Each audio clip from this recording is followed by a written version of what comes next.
Welcome to my channel মোস creation. আমার চ্যানেলে আমি তোমাদের সকলকে স্বাগত জানাই। আজকে আমি একটা নতুন ডায়েট রেসিপি তোমাদের সঙ্গে শেয়ার করছি।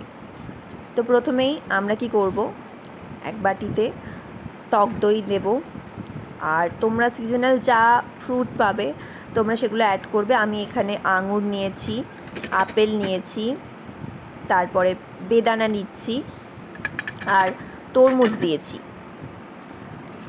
এরপর দইয়ের সাথে ফ্রুটস যেগুলো আমরা দিয়েছি সেগুলোকে ভালোভাবে আমরা মিক্স করব।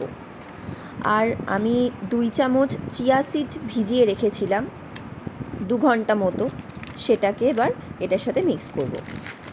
আর একটু টেস্ট বাড়ানোর জন্য বিট লবণ আর কালো মরিচের গুঁড়ো দিয়েও কিন্তু ভালোভাবে আমরা মিক্স করে রেখে দেবো। খুবই হেলদি অ্যান্ড টেস্টি একটা ডায়েট রেসিপি, তোমরা তোমাদের ডায়েটে অবশ্যই এটা রাখতে পারো। আর আমার রেসিপিটা তোমাদের কেমন লাগলো অবশ্যই তোমরা কমেন্টে জানাবে। Thanks for watching.